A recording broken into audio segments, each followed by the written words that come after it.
أما بعد فقال الشيخ المؤلف رحمه الله تعالى وأدام النفع به وببركات علومه وبكم في الدين والدارين آمين. وذهب بعضهم إلى أن هذا الاسم هو الاسم الأعظم لأنه يدل على الذات وباقي الأسماء تدل على صفاته الرحمن الرحيم. Jemaah sekalian berbahagia, malam ini kita lanjutkan pengajian kitab tafsir Khazin yang berkaitan dengan tafsir daripada surat Al-Fatihah. Kita akan masuk kepada ayat pertama, Bismillahirrahmanirrahim. Nanti kita akan dibuat tercengang. Sebenarnya banyak penjelasan tentang Bismillah di sini, bahwa huruf ba pada Bismillah itu adalah huruf khafat yang dia ditakdirkan abda'u bismillahirrahmanirrahim. Jadi takdir, cuman bagi saya ini bisa kita fahami, sekedar kita tahu, tapi yang penting adalah bagaimana kemudian kita akan diajak oleh mu'allif hadzal kitab untuk mengetahui betapa dahsyatnya ini suratul Fatihah, biar kita punya harapan kuat. Ini pada bacaan Bismillahirrahmanirrahim saja ini disebut sebagai Ismul A'lam. Itu Ismul A'lam, Bapak. Kalau kita baca, maka disebutkan oleh Nabi, idza du'iya bihi ajabah wa idza su'ila bihi a'ta. Apabila ada seseorang yang berdoa, diminta siapa Allah dengan bacaan Bismillahirrahmanirrahim, maka Allah akan kabulkan. Wa idza sa'ala wa idza su'ila bihi a'ta. Dan apabila diminta siapa Allah dengan bacaan ini Ismul A'lam, banyak Ismul A'lam, maka niscaya Allah akan memberikannya. Termasuk la ilaha illa anta subhanaka inni kuntu minadh dhalimin. Itu kalau baca itu, ente punya hajat apa aja diterima oleh Allah dan dikabulkan oleh Allah. Termasuk ini bacaan Bismillahirrahmanirrahim. Kata mu'allif hadzal kitab bahwa Bismillahirrahmanirrahim itu Ismul A'lam. Nah, sebelum kita masuk kepada kajian daripada tafsirnya, kita tabarukan, kita baca Fatihah satu kali bareng-bareng. Berharap semua hajat kita Allah ijabah, semua permintaan kita Allah kabulkan, Allah berikan. Dan kita niatkan Fatihah ini juga buat semua anak keturunan kita. Semoga Allah bahagiakan, Allah muliakan dunia akhirat. Orang tua kita yang telah mendahului kita, dengan Fatihah ini mudah-mudahan menjadi cucuran rahmat di kuburan mereka, menjadi taman surga kuburan mereka. Kita baca bareng-bareng. A'udzu billahi minasy syaithanir rajim. Bismillahirrahmanirrahim. Alhamdulillahi rabbil alamin. Ar-Rahmanir-Rahim. Maliki yaumiddin. Iyyaka na'budu wa iyyaka nasta'in. Ihdinas siratal mustaqim. Siratal ladzina an'amta 'alaihim ghairil maghdubi 'alaihim waladdallin. Rabbighfirli wa liwalidayya wa lil. Lagi bareng, buka suaranya. A'udzu billahi minasy syaithanir rajim. Bismillahirrahmanirrahim. Alhamdulillahi rabbil alamin. Ar-Rahmanir Rahim.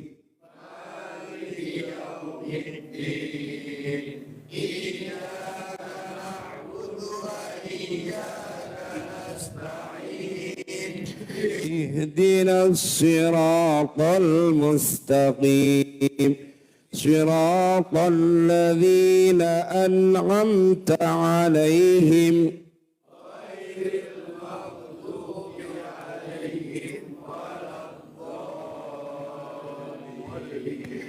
Rabbighfirli wa liwalidayya wa lil mu'minina amin. Sekali lagi kita buka suaranya. A'udzu billahi minasy syaithanir rajim. Bismillahirrahmanirrahim. Alhamdulillahi rabbil alamin. Ar-Rahmanir Rahim. Maliki yaumiddin. Iyyaka na'budu wa iyyaka nasta'in.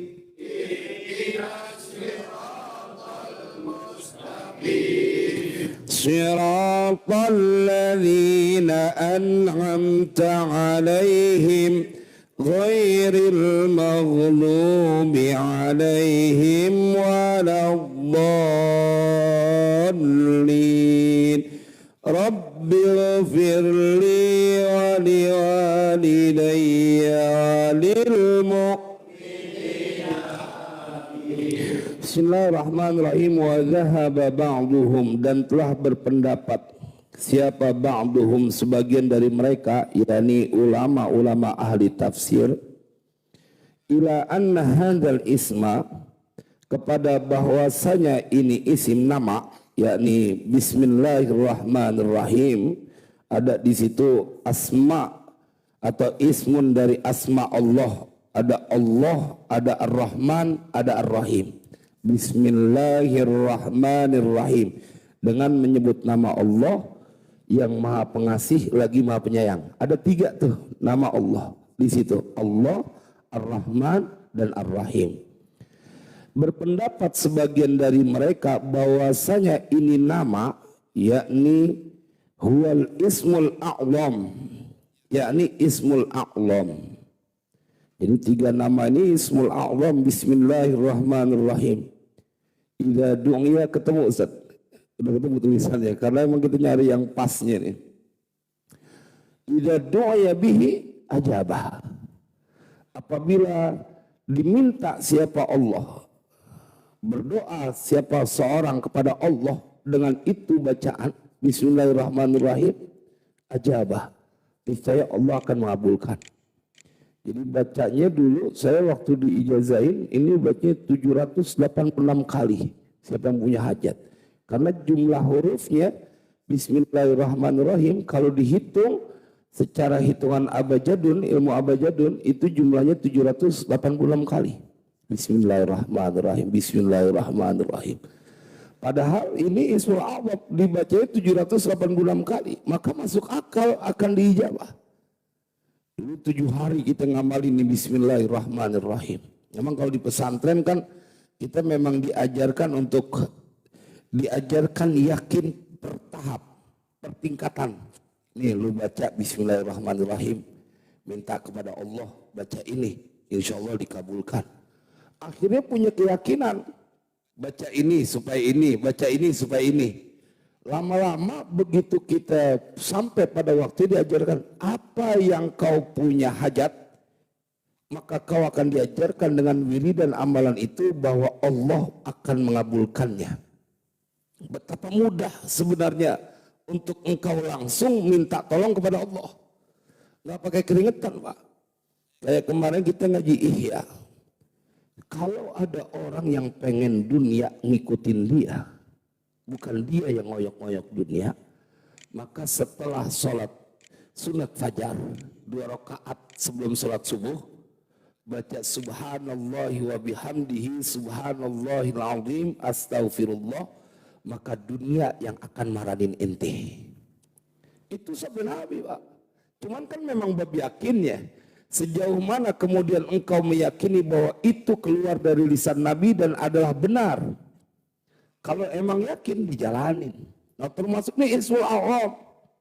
Bismillahirrahmanirrahim. Kalimat yang sangat ringan.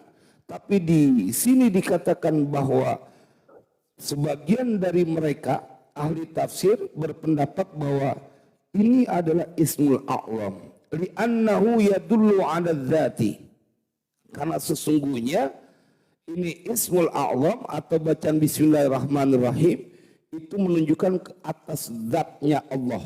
Jadi Allah itu zatnya Allah. Kalau wa baqil asma'i tadullu 'ala sifati, dan sisa daripada nama-nama itu yakni dia menunjukkan kepada sifatnya, yakni Allah Maha Rahman, Allah Maha Rahim. Makanya kita menyebutnya bahwa siapa Tuhan kita? Allahu Rabbi, karena zatnya Allahu Rabbi. Kalau Ar-Rahman Ar-Rahim sifatnya Allah Maha Pengasih, Allah Maha Penyayang. Kayak kita suka menceritakan siapa namanya, Mas Heru misalnya, Saudara Heru. Sifatnya apa? Suka menolong. Namanya dia adalah Mas Heru, Ustaz Heru. Tapi sifatnya suka menolong, nggak boleh ngelihat perempuan kesusahan, janda-janda dia tolongin, iya kan? Itu yang janda tua, Ustaz Heru, janda tua ditolongin. Ustaz kalau janda tua aja ditolongin, paling muda. Artinya sifatnya penolong, dermawan. Walaupun tertentu hanya kepada janda misalnya karena kan memang perlu ditolong. Kalau yang ada lakinya kan memang dia udah ada yang nanggung. Tapi kalau mereka yang anak-anak yatim, siapa yang mikirin? Diem aja duda. Duda langsung jawab. Langsung kita mempancingannya ke sana, saudara biar punya keinginan buat nikah lagi gitu. Takut. Dia nyaut juga. Iya, mau bahaya para orang-orang soleh itu dia kagak mau mati kecuali dalam keadaan punya istri. Iya. Kalau mati dalam keadaan tidak punya istri, malu sama Allah. Dia ngucek mata dan nangis lagi dah. Itu mulai Mas Heru. Ar-Rahman Ar-Rahim itu sifatnya Maha Pengasih, Maha Penyayang. Jadi ini dua ismul a'zam. Maka dalam hadis Nabi Shallallahu Alaihi Wasallam dahsyatnya dibaca Bismillahirrahmanirrahim. Tidaklah seorang hamba, ma min abdin yaqulu Bismillahirrahmanirrahim illa dzaba syaitanu kama yadubur rasasu 'alan nar. Tidaklah seseorang baca Bismillahirrahmanirrahim kecuali meleleh itu setan. Setan meleleh dengan bacaan bismillah. Itu sabda Nabi. Setan kan tipu dayanya luar biasa, nggak kelihatan dia. Tapi kalau kita baca Bismillahirrahmanirrahim, setan yang ada dimanapun yang di sekitar kita baca Bismillahirrahmanirrahim, sabda Nabi, dia punya badan meleleh. Seperti melelehnya timah atas api. Timah kalau dikenain api, kenain panas kan meleleh. Itu kayak begitu setan. Kayak apa dahsyatnya Bismillahirrahmanirrahim. Musuh yang kagak kelihatan, yang punya tipu daya, kalau kita baca Bismillahirrahmanirrahim dia meleleh. Apalagi kalau kemudian yang dia zahir, maka kita nggak perlu ketakutan, Mbak.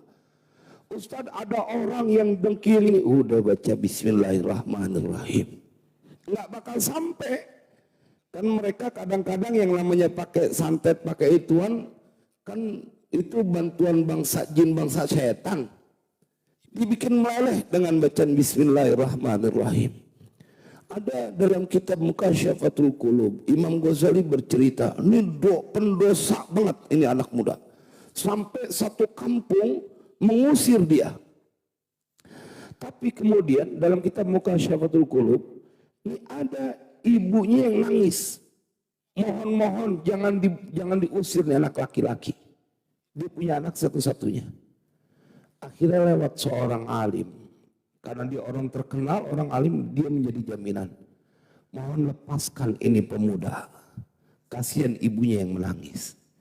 Bila nanti dia bikin masalah lagi, maka terserah kalian mau apakan anak muda. Jadi dijamin. Karena yang ngomong tokoh agama mundur semuanya, satu kampung mundur. Karena dijamin. Begitu dalam waktu tidak berselang lama beliau lewat lagi situ. Dia dengar ibunya lagi nangis lagi. Dia langsung berkesimpulan, ini pasti anaknya bikin ulah lagi. Dia datang, kemudian dia temui, ternyata ibunya menangis karena anak laki-lakinya sudah mati. Tapi yang menarik adalah ketika ini orang minta diceritain bagaimana keadaan ini orang mati, diceritain bahwa pada saat menjelang kematiannya dia pesan kepada saya, ibu, bila aku mati jangan beritahukan tetangga. Pasti mereka tidak mendoakan, yang ada mereka bergembira dengan kematianku. Akhirnya dikuburin sama ibunya sendiri. Tapi begitu dikuburin, dia pesan juga, nanti jangan tinggalkan aku ibu, tunggu aku di waktu malam. Dia punya amanat, ada sebuah cincin yang dia minta. Ini menceritakan tentang keutamaan bacaan Bismillahirrahmanirrahim. Di cincin itu ada tulisan Bismillahirrahmanirrahim. Kan kalau ini cincinnya gede doang, nggak ada Bismillah. Lagi ngadep ke kita cincin kiri kanan gede-gede banget. Ayo aja kameranya kemari. Kalau penceramah begitu ada aja. Mana satu hijau, satu apa tuh merah, dialingin sama gelas inian, botol air. Jemaah, dia pesannya ada tulisan Bismillah, nanti pendem bersamaku. Begitu dia punya amanah itu, kemudian meninggal ditunaikan sama ibunya. Dan begitu sudah dikuburkan, malamnya ibunya mendengar suara dari dalam, ibu silakan pulang karena aku sudah diterima oleh Allah. Dengan keberkahan bacaan Bismillahirrahmanirrahim yang ada pada cincinnya. Itu Bismillahirrahmanirrahim nempel di cincin nih akhi. Bagaimana kalau nempel di dalam hati kita? Bagaimana kalau nempel di lisan kita? Ini Bismillahirrahmanirrahim. Maka dia disebut sebagai Ismul A'zam. Kalau engkau punya hajat, engkau berdoa kemudian dengan baca Bismillahirrahmanirrahim, apaan aja kau punya hajat dikabulkan oleh Allah. Itu sampai Nabi. Jadi nggak ada yang susah dalam hidup ini, cuman tinggal menanamkan keyakinan. Kan kadang-kadang kita susah yakin, padahal lagi susah, lagi butuh. Tapi apa iya Ustaz dengan Bismillahirrahmanirrahim? Jalanin. Karena kita hidup itu di dunia, tidak ada yang bisa membuat kita menjadi dapat jaminan bahagia kecuali karena kita menyembah Allah. Kalau manusia, dia ada batasnya nolong kita, tapi kalau Allah tidak ada batasnya. Manusia punya kemampuan yang ada batasnya juga. Tapi kalau Allah nggak ada. Jadi siapapun engkau malam ini sedang ngaji sesuatu yang akan merubah keadaanmu dalam kehidupan di dunia, di alam kubur, dan ketika dibangkitkan. Jadi Bapak punya wiridan, orang cinta sama Bismillahirrahmanirrahim. Habis sholat baca Bismillahirrahmanirrahim. Jangan banyak-banyak, 11 kali aja. Tapi setiap habis sholat dijagain tuh Bismillahirrahmanirrahim, Bismillahirrahmanirrahim. Kan nggak lama Pak, 11 kali. Di luar wiridan yang udah ada. Ini nambahin nih. Bismillahirrahmanirrahim kita tambahin. Setiap habis sholat, maka engkau akan mendapatkan kebahagiaan dunia dan akhirat. Bismillahirrahmanirrahim. Enak banget ya kalau kita udah ngaji kayak begini, kita tahu nggak sembarangan tuh bacaan. Baru sampai Bismillahirrahmanirrahim doang nih, bahwa itu sudah menjadi sebuah kebahagiaan yang akan menjadi jalan keluar dari setiap masalahmu.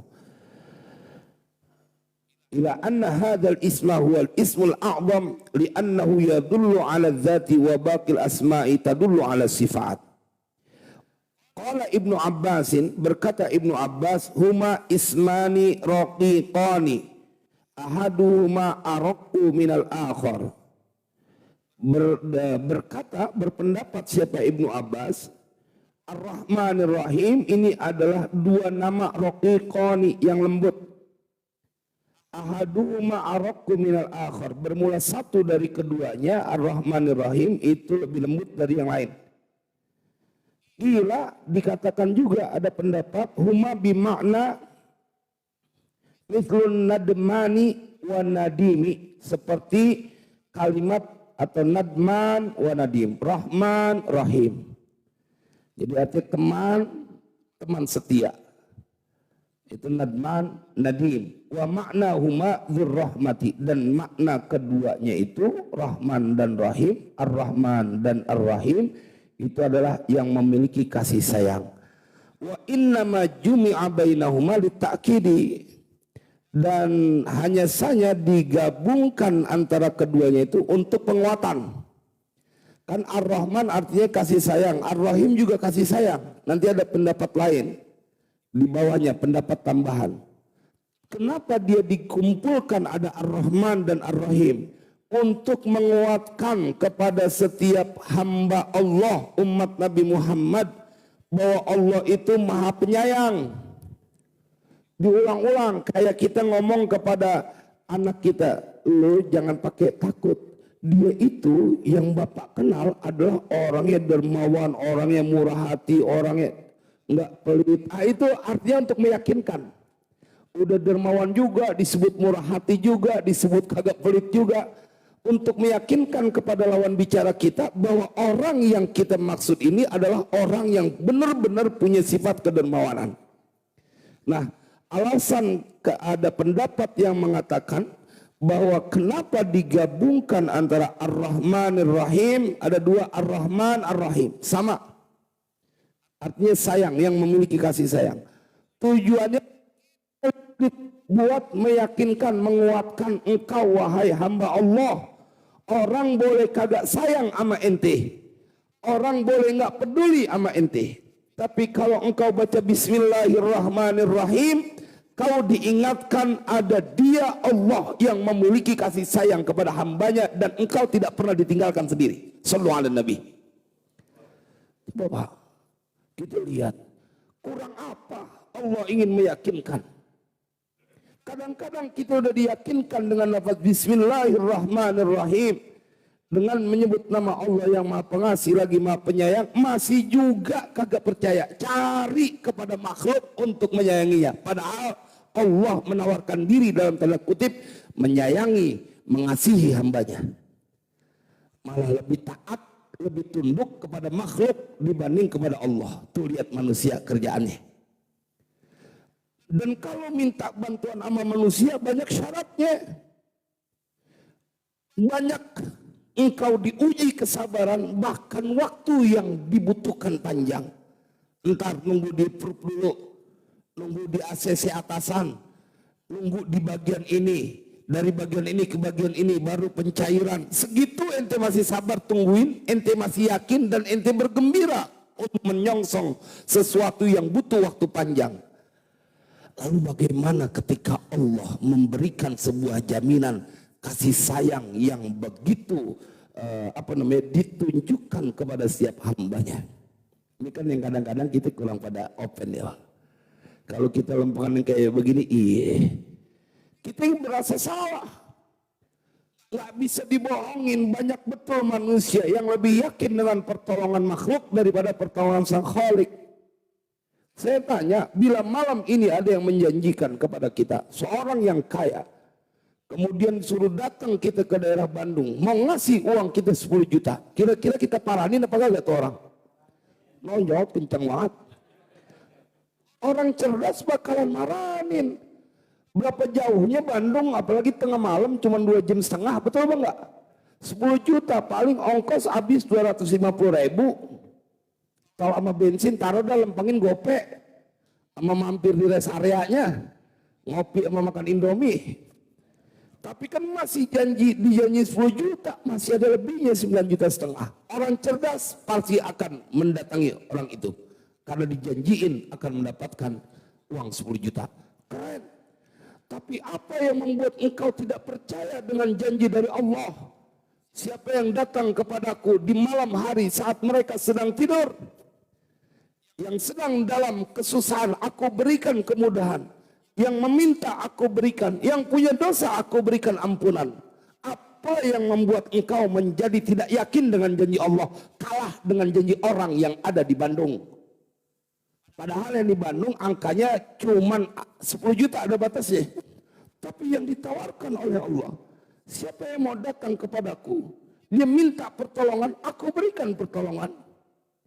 Kalau engkau sedang punya masalah yang begitu besar, maka dijanjikan oleh Allah akan diberikan pertolongan. Itulah yang saya ingin berusaha mengingatkan kepada diri saya khususnya dan kita semuanya. Enti kebangetan jahat sebagai seorang makhluk yang begitu banyak secara sadar atau tidak sadar telah membuat tuduhan dan krisis kepercayaan kepada Sang Khalik. Naudzubillah. Betul Pak? Padahal Pak, di waktu bersamaan kita sholat, rukuk, sujud, maghrib, isya, subuh, zuhur, asar, kita sholat. Kenapa? Karena kita tahu lempengan itu, sholat ini akan dihisab di yaumil qiyamah. Ada kehidupan di yaumil qiyamah. Yang maha berkuasa adalah Allah. Tuh lempengan itu ente yakin. Mengapa kemudian tidak secara totalitas? Kan yang bikin kita sholat bukan karena bini, bukan karena bapak kita, betul enggak? Yang bikin kita sholat masih pada level kita takut nanti dihisab, ternyata banyak sholat kita yang bolong-bolong. Ini kan peristiwa nanti di yaumil qiyamah Pak. Artinya kita yakin ada kehidupan di yaumil qiyamah. Kalau kau tahu bahwa yang paling berkuasa nanti di yaumil qiyamah adalah Allah, maka seharusnya kau juga yakin bahwa yang paling berkuasa di kehidupan dunia juga Allah. Karena di yaumil qiyamah kita yakin bahwa Allah yang maha berkuasa. Kenapa kemudian giliran di dunia kita tidak memaksimalkan keyakinan itu? Nah, ini makanya menjadi PR. Maka itu kita ngaji. Saya kemarin tadi kepikiran Saudara. Ini DKM insya Allah kita akan fokus ngaji tafsir saja karena memang ini lebih meluas dan kepada bacaan Al-Quran kita juga. Jadi insya Allah pertemuan nanti pada minggu 2 dan 4 itu kita ngaji tafsir aja biar kita banyak tahu tentang ayat Al-Quran yang kita baca. Karena kan setelah Fatihah nanti kita baca An-Nas. Setelah An-Nas kemudian Al-Falaq sambil kita dandanin bacaan kita. Biar jadi saksi. Huruf per huruf yang kita baca menjadi saksi nanti di yaumil qiyamah. Wa innama jumi'a bainahuma littaqid. Wa qila, dan dikatakan ada juga pendapat dzikru ahadihima ba'dal akhar tatmi'an liqulubir raghibina ilaih. Menyebutkan satu dari keduanya ba'dal akhar setelah yang lain Ar-Rahman kemudian Ar-Rahim, itu menjadi sebuah keinginan yang kuat bagi hati-hati yang dia menginginkan untuk kepada Allah. Jadi menginginkan membuat hatinya semakin dibuat ingin untuk mendapatkan satu kedudukan yang dia dekat dengan Allah. Ar-Rahman Ar-Rahim. Wa qila Ar-Rahmanu fihi ma'nal umum war-Rahimu fihi ma'nal khusus. Dan ada juga dikatakan ada pendapat yang berkata dalam ayat Bismillahirrahmanirrahim, Ar-Rahman itu di dalamnya mengandung makna secara umum. War-Rahimu, dan kata Ar-Rahim, kalimat Ar-Rahim di dalamnya mengandung makna khusus. Far-Rahmanu bimakna Razzaq fid dunya wa huwa 'alal umumi likafatil khalqil mu'mini wal kafiri. Dan bermula lafaz Ar-Rahman itu dengan makna Ar-Razzaq, Maha pemberi razak, Maha pemberi rezeki. Wa huwa 'alal umum, dan Ar-Razzaq itu halal umum, atas berlaku untuk umum. Likafatil khalqi al mu'min wal kafir, untuk keseluruhan makhluk yang dia mukmin ataupun dia kafir. Tuh lihat Ar-Rahman. Ini selalu saya sampaikan bahwa Bismillahirrahmanirrahim, ketika engkau mendapati Ustaz ada orang yang nggak ke majelis taklim, ada orang yang kagak salat, ada orang yang kagak nyembah Allah.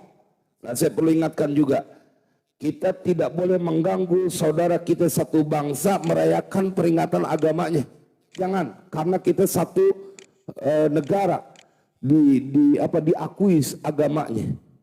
Tapi jangan kemudian toleransi kita kebablasan ngucapin selamat sama mereka. Jangan. Kenapa? Ente ngucapin selamat sama orang yang di dalam Al-Quran diceritakan nuduh Tuhan ente punya anak. Kan orang Yahudi, orang Nasrani menuduh Allah punya anak. Terus ente mau ngucapin selamat sama orang itu? Jangan.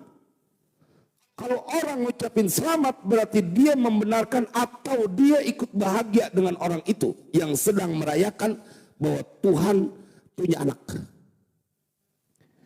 Jangan, toleransi perlu. Jangan diganggu mereka merayakan. Tapi kalau ngucapin selamat jangan. Ente punya keyakinan kudu tahanin bahwa Allahu ahad. Qul huwallahu ahad. Yang kita yakini bahwa Tuhan kita Allah itu esa satu, enggak beranak, enggak diberanakan. Berbeda, terus ente mengucapkan selamat. Ente ya akhi, aneh ajak ilustrasi sederhana. Kita punya bapak, dikatain sama seseorang. Marah apa kagak kita? Marah, Pak. Terus ente punya Tuhan dituduh punya anak, ente kagak marah? Marah. Paling tidak karena kita di negara yang kita diakui berbagai agama, kau jangan ganggu mereka, ada aturannya. Tapi jangan ente ngucapin selamat kepada orang yang telah menuduh Tuhan ente punya anak. Marah kita. Jadi abang punya adik deket ngucapin selamat kepada orang yang kagak habis-habisnya ngatain bapak kita. Kita punya bapak dihina habis-habisan, difitnah habis-habisan sama tuh orang. Kemudian adik kita deket sama dia ngucapin selamat, bener ente. Marah kita aja. Jadi saya nggak ketemu, nggak habis pikir kepada orang-orang yang tidak punya kepentingan. Kepentingan dalam pengertian untuk menjaga. Kan kalau pemimpin-pemimpin kita karena dia pemimpin bukan cuma satu agama, pantas mereka mengucapkan selamat. Karena negara ini bukan agama Islam doang. Maka kita kagak aneh kalau pemimpin-pemimpin ada dalil yang boleh jadi membenarkan. Tapi kalau ente mengucapkan selamat alasannya apa? Kalau dia Bapak Presiden, Bapak Gubernur, Bapak Wali Kota karena rakyatnya bukan cuma orang Islam, dia mau ngucapin ada dalil, ada alasan yang boleh jadi membenarkan. Kalau tukang syuting video, YouTuber lagi ngucapin selamat kan kebangetan.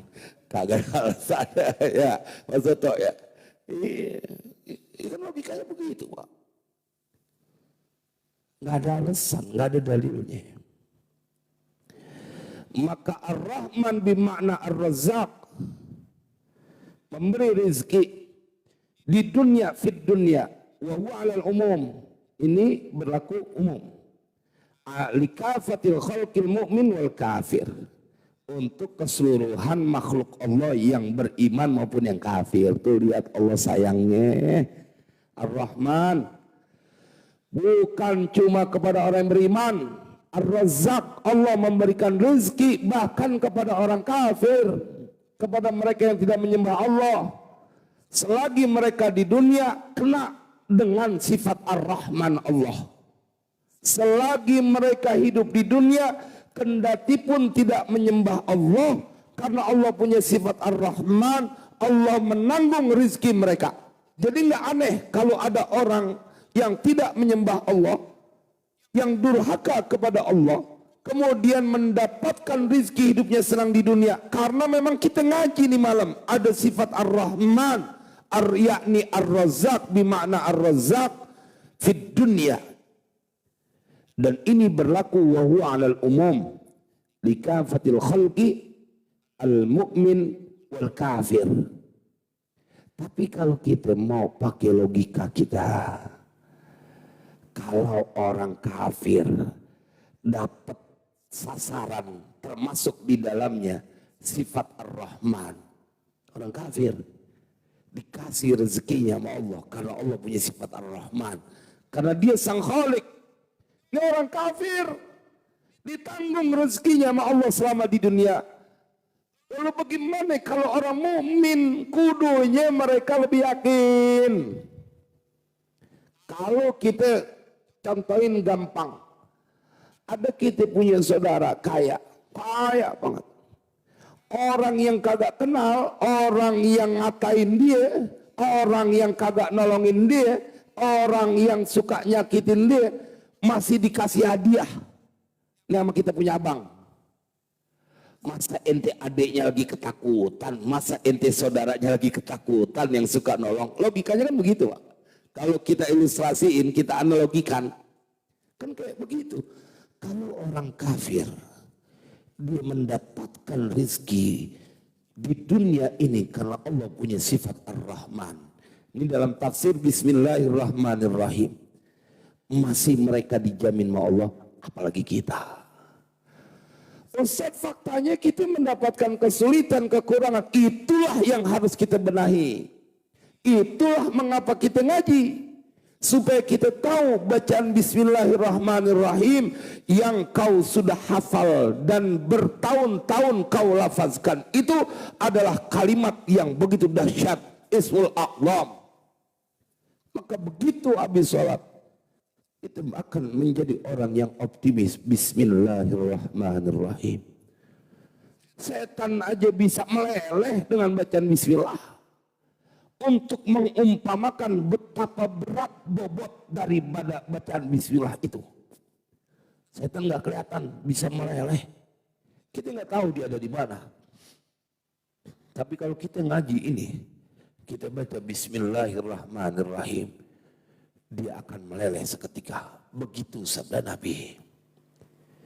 Dzaba syayatin atau dzaba syaitan, meleleh tuh setan pada saat engkau baca Bismillahirrahmanirrahim.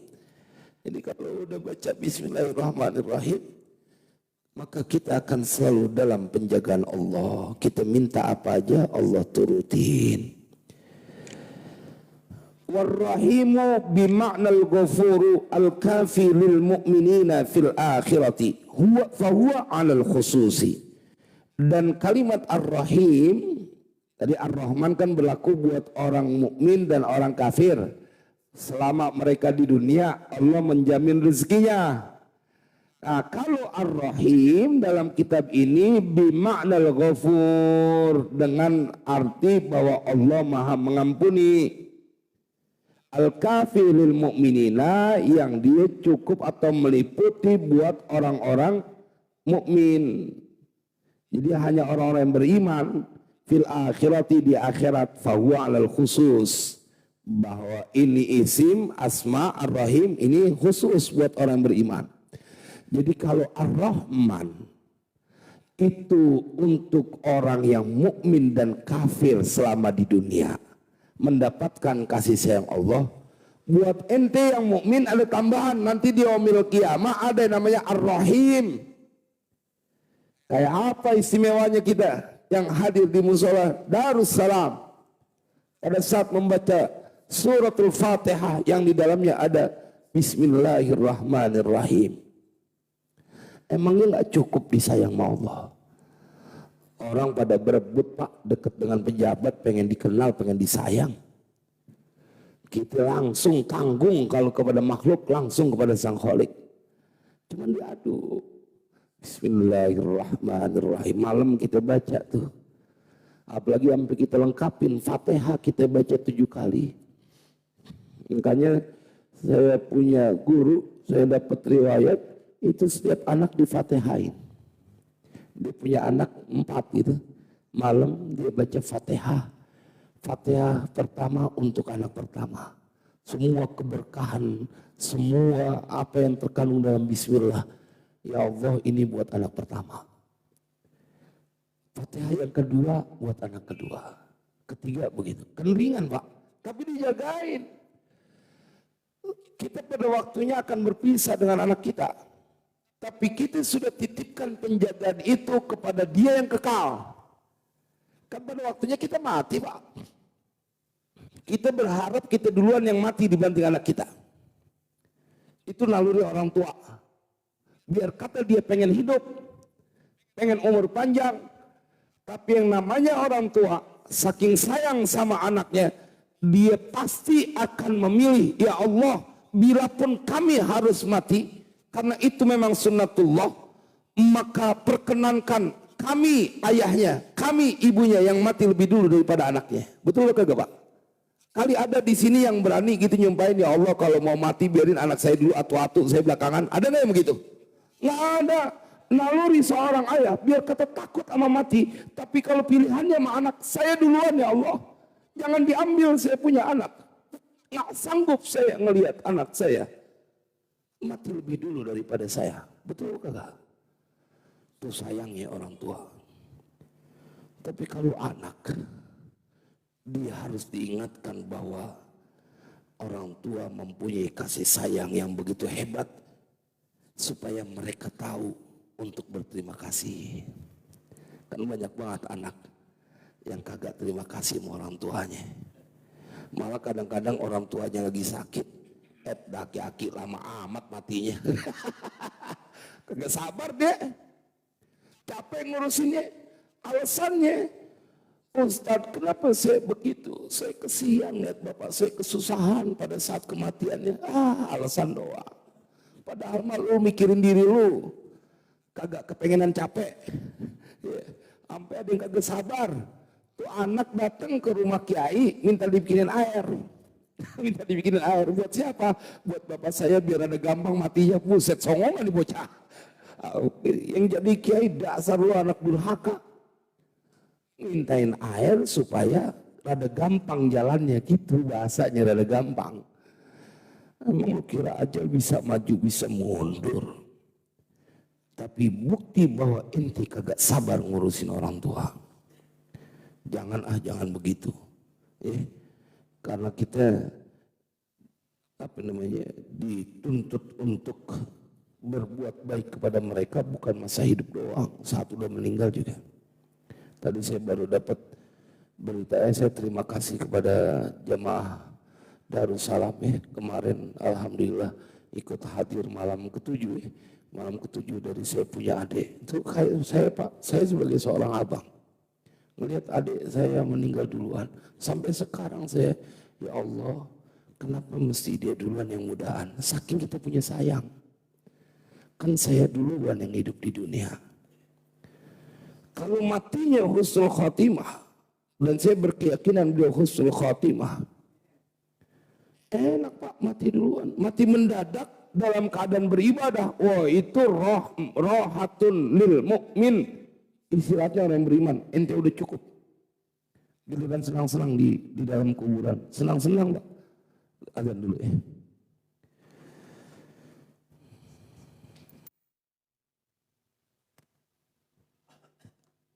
Nah, fadal.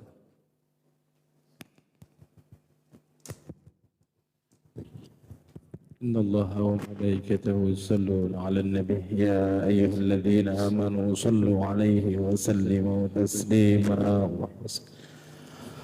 الله أكبر الله أكبر الله أكبر الله أكبر.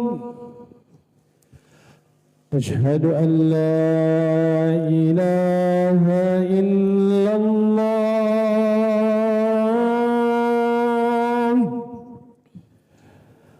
أشهد أن لا إله إلا الله.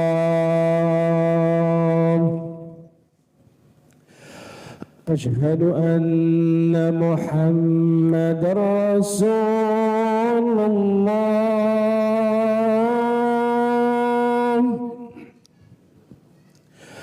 أشهد أن محمدًا رسول الله.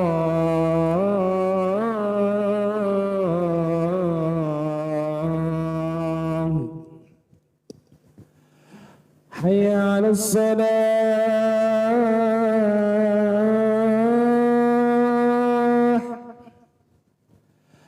حي على الصلاة.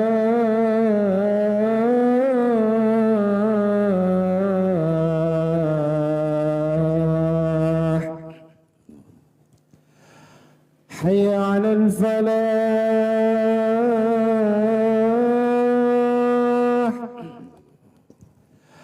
حي على الفلاح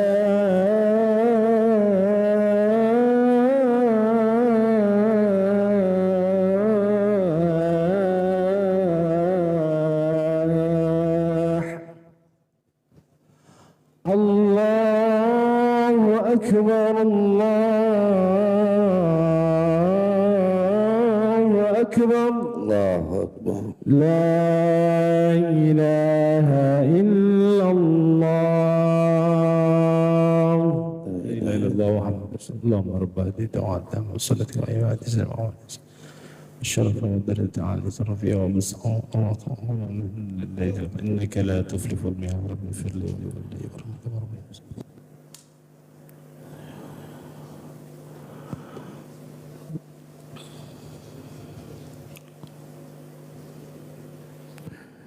Nah, kita lanjutkan jemaah bahwa Ar-Rahim bima'na al-Ghafur al-Kafi lil mu'minin fil akhirati fahuwa 'alal khusus. Walidzalika qila rahmanud dunya wa rahimul akhirati. Dan karena yang demikian itulah dikatakan bahwa rahmanud dunya, Allah mengasihi selama artinya di dunia buat orang-orang yang semua ada di dunia. Makhluk Allah dapat kasih sayangnya, Allah berikan rezekinya. Jadi buat semuanya, mau ngaji, mau enggak ngaji, mau jamaah, mau enggak jamaah, mau Islam, mau enggak Islam, selagi dia berada di dunia makhluk Allah, maka Sang Khalik akan menyayanginya. Karena Allah menciptakannya. Allah bertanggung jawab kepada setiap hambanya, apalagi yang beriman.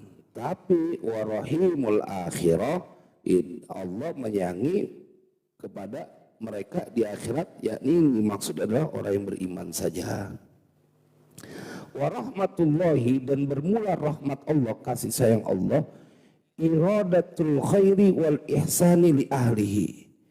Yang dimaksud kasih sayang Allah itu adalah keinginan Allah untuk memberikan kebaikan kepada dan ihsan juga kebaikan di ahli kepada orang yang berhak untuk mendapatkannya. Jadi kalau misalnya mereka mendapatkan atau membaca Bismillahirrahmanirrahim, maka dia selama di dunia akan mendapatkan rahman dari Allah, karena itu berlaku buat semuanya yang ada di dunia. Tapi Ar-Rahim nanti buat di akhirat. Kalau Allah udah memberikan kasih sayang, maka Allah menginginkan kepada orang itu untuk mendapatkan kebaikan. Seperti kita nih, kita sebenarnya sedang disayang oleh Allah, karena Allah memudahkan kita untuk melangkah ke musola, ke masjid, untuk sholat berjamaah, untuk ngaji. Allah menginginkan kebaikan pada diri kita, terjadi kepada diri kita. Kan nggak bisa dipungkirin, Pak. Duduknya kita dari sholat maghrib sampai nanti isya, itu kalau dibandingin dengan orang yang di warung kopi kan tetap cakepan kita, Pak. Kita nanya kemana juga. Kenapa? Karena kita zikrullah, karena kita baca ayat Al-Quran, ya pasti baikan kita. Dan itulah bukti rahmat Allah. Allah sayang sama kita. Kita dibikin mudah untuk melakukan kebaikan.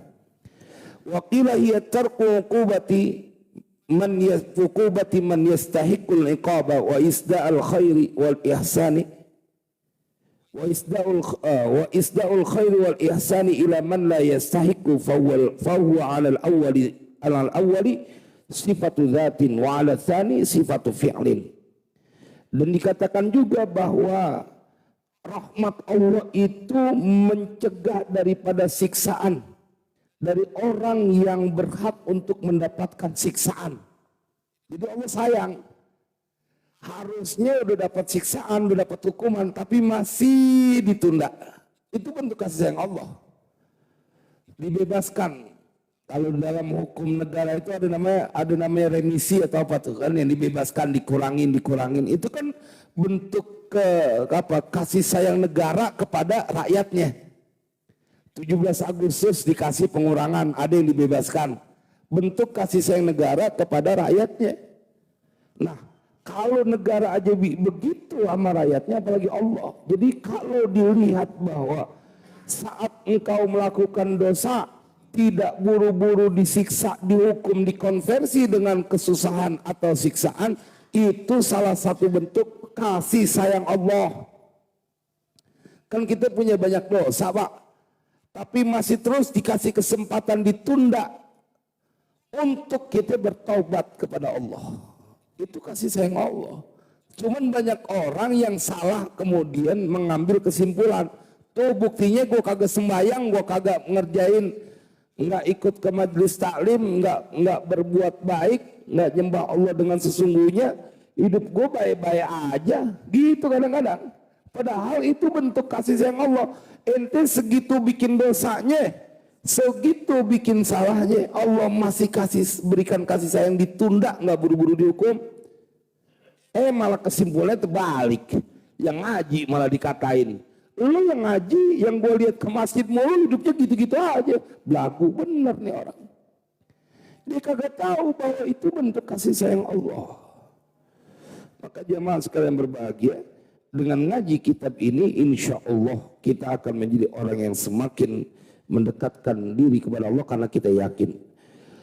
Wa ala tsani sifatu fi'lin wa qila ar-rahmanu bi kashfil kurubi war rahimi bi ghafri dzunubi, dan dikatakan bahwa ar-rahman itu dengan menyingkapkan segala kesusahan, ar-rahimi dengan memberikan ampunan dari segala dosa. Wa qila ar-rahmanu bi tabyinit thariq, dan dikatakan ar-rahman dengan memberikan kejelasan jalan, kayak kita nih melakukan kebaikan ar-rahman. Tadi saya sampaikan, kita ngaji, kita taat sama Allah, kita berbakti sama orang tua, kita suka menolong saudara, itu karena Allah kasih sifat ar-rahman sama kita. Allah berikan kasih sayang kepada kita. War-rahim bil iswati wat taufik, dan sifat ar-rahim dengan perlindungan, penjagaan dan taufik. Aturan mau bikin dosa nggak jadi, jangan sayang kalau umur gue panjang, sekarang mendingan buat ini aja dah. Itu taufik namanya. Jadi ala kulli hal, saya ingin mengingatkan kepada diri kita semuanya bahwa kelewat banyak perhatian Allah kepada kita. Tadi saya sampai bikin quote itu Ustaz ya. Bila benar yang kau sembah adalah Dia Allah, bila benar kau menyembah kepadanya, maka tak boleh ada nestapa, tak boleh ada putus asa. Karena Dia Allah Maha perkasa, Maha gagah dan Maha kuasa. Memintalah kepadanya. Jadi kalau emang kita ruku sujud nyembah kepada Allah, ente nggak pantas jadi orang yang ketakutan. Betapapun ente punya kesusahan, bila ente ruku dan sujud karena ingin mendapatkan keridhaan Allah, melaksanakan perintah Allah, maka tak boleh dan tak pantas kau menjadi orang yang bersedih dalam kehidupan yang fana, karena engkau sedang mengabdi kepada Dia yang maha sempurna. Kan keren Pak, kita ruku sujud kita. Orang yang kerja di pabrik aja nggak ada sedihnya, ya, karena dia kerja sama manusia ada harapannya. Masa kita kerja dalam tanda kutip kepada Allah kita lagi ketakutan? Mudah-mudahan ini menjadi manfaat buat kita. Namun sebelum itu seperti biasa kita baca lagi suratul Fatihah. Kita doakan negeri ini dengan Fatihah kita. Semoga Allah berikan keberkahan. Pemimpin-pemimpin kita semoga diberikan taufik hidayah biar sayang sama rakyatnya. Semua keluarga kita dijadikan orang-orang yang bahagia dunia akhirat. Jadi bahagianya bukan dunia doang, kita minta bahagia dunia akhirat. Semua anak keturunan kita dengan keutamaan bacaan suratul Fatihah. Insya Allah pertemuan selanjutnya kita akan ayat selanjutnya Alhamdulillahirabbil alamin nanti yang akan kita bahas. Nanti Ar-Rahmanir-Rahim Maliki Yaumiddin, ya. Sampai kemudian kita tahu, oh ini surat yang kita hafal ternyata dahsyat betul. Kita tahu rahasia yang ada di dalamnya. Kita baca bareng-bareng dengan semua niat baik yang ada pada diri kita. أعوذ بالله من الشيطان الرجيم بسم الله الرحمن الرحيم الحمد لله رب العالمين. Dibuka suaranya. Maliki yaumiddin.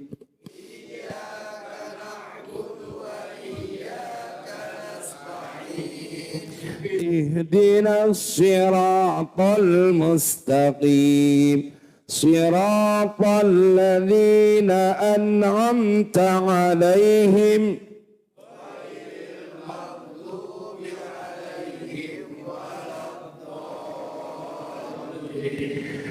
Rabbi ighfirli wa liwalidayya wa lil mu'minina amin. Lagi. A'udzu billahi minasy syaithanir rajim. Bismillahirrahmanirrahim. Alhamdulillahi rabbil alamin. Ar-Rahmanir Rahim. Iyyaka na'budu wa iyyaka nasta'in. Ihdinas siratal mustaqim.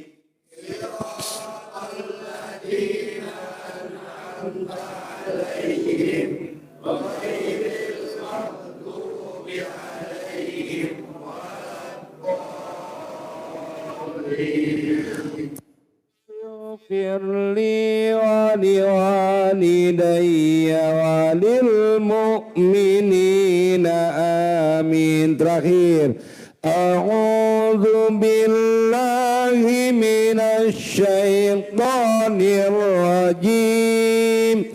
Bismillahirrahmanirrahim.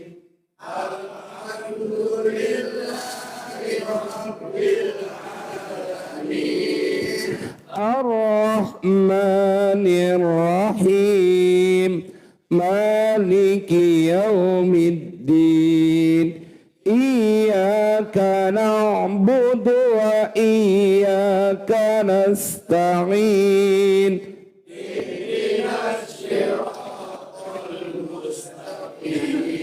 Shiratal ladzina an'amta 'alaihim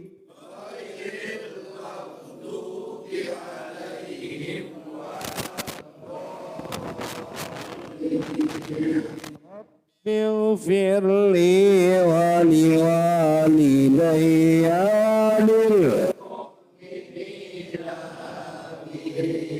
Nanti kalau sholat malam gitu baca lagi sholat Fatihahnya begini Pak nadanya, dinikmatin sholatnya karena bacanya udah benar. Beda Allahu Akbar setelah baca doa iftitah. Kalau dalam ihya itu dalam hati kita baca a'udzu sebelum Fatihah. A'udzubillahi minasyaitonirrajim. Bismillahirrahmanirrahim. Alhamdulillahi rabbil alamin. Ar-Rahmanir-Rahim. Jadi kita praktekin dalam sholat. Itu nggak berasa Pak Antar. Melek kita punya air mata. Ar-Rahmanir-Rahim. Maliki yaumiddin. Iyyaka na'budu wa iyyaka nasta'in. Apalagi kita udah tahu artinya. Beda Pak, bacaan kita udah tahu artinya, kita tahu rahasianya, karena kita ngaji tafsirnya. Itu pada saat kita baca, ya Rabb, ini Ismul A'zam, kita sedang menghadap Allah. Itu bacaannya, kita sudah ngaji dalam risalah mawana. Kalau ente baca surat, baca Al-Quran dalam sholat, maka satu hurufnya 100 kebaikan. Satu hurufnya. Nah, karena kan Fatihahnya, udah rapi Fatihahnya. Nanti kita sampai ke surat An-Nas, kita baca dengan bacaan yang benar, pelan-pelan, jadi kita dapat banyak bacaannya, Al-Qur'annya kita dapat, rahasia dalam bacaannya dapat, artinya kita dapat. Jadi sengaja saya tadi mikir, udahlah ngaji tafsir aja, karena surah-surah pendek yang kita udah biasa, biar kita tahu apa isinya. Kan kayak bocah dikasih duit 1 miliar umur 2 tahun, umur 1 tahun 2 tahun, dia mah nggak girang. Orang dia kagak ngerti, kagak tahu manfaatnya. Ya, coba kasih bapaknya, girang banget. Kenapa? Tahu cara penggunaannya, tahu manfaatnya. Sama ayat Al-Quran juga begitu. Kenapa orang banyak ngentengin Al-Quran? Karena dia kagak tahu tentang dahsyatnya itu Al-Quran. Kalau dia tahu, waduh girang, dia tahu. Lisan kita bisa gampang baca ayat Al-Quran. Ente tahu nggak? Itu adalah kalamullah. Di antara sekian banyak makhluk Allah, ente termasuk di dalamnya orang yang diperkenankan melafazkan kalamullah. Padahal kita baca ini kan kalamullah. Orang nyanyi, penciptanya legendaris saja girang banget. Dikasihkan ada hak cipta, dibolehin, ente boleh nyanyi lagu aneh, girang betul. Padahal pahalanya kagak ada. Jangan-jangan malah dosa. Apalagi ente, kita yang bisa diperkenankan oleh Allah baca Al-Quran. Makanya biar istiqomah, Fatihah. Kita tahu, bismillah aja kayak gitu. Apalagi kalau kita nanti segala sesuatu, ada anak kita datang. Mau gini-gini, tenang neng. Tenang tong, tenang bang. Ntar kita baca Fatihah bareng-bareng ya. Kita minta tolong sama Allah. Itu hanya terjadi pada mereka yang sudah ngaji tafsirnya. Itu terjadi kepada mereka yang yakin dengan ayat Al-Quran. Jadi langsung, tenang aja. Bapak lu punya keterbatasan. Tapi Tuhan lu nggak punya keterbatasan. Kita ngomong sama anak kita. Bapak lu ada batasnya punya kemampuan. Tapi Tuhan kita semuanya dia punya. Kita baca bareng-bareng Fatihah. Keren. Kalau kata bapaknya, pak anaknya pasti ngaji di musola Darussalam nih bapaknya gitu kata kita. Kalau emang buat keyakinan Allah.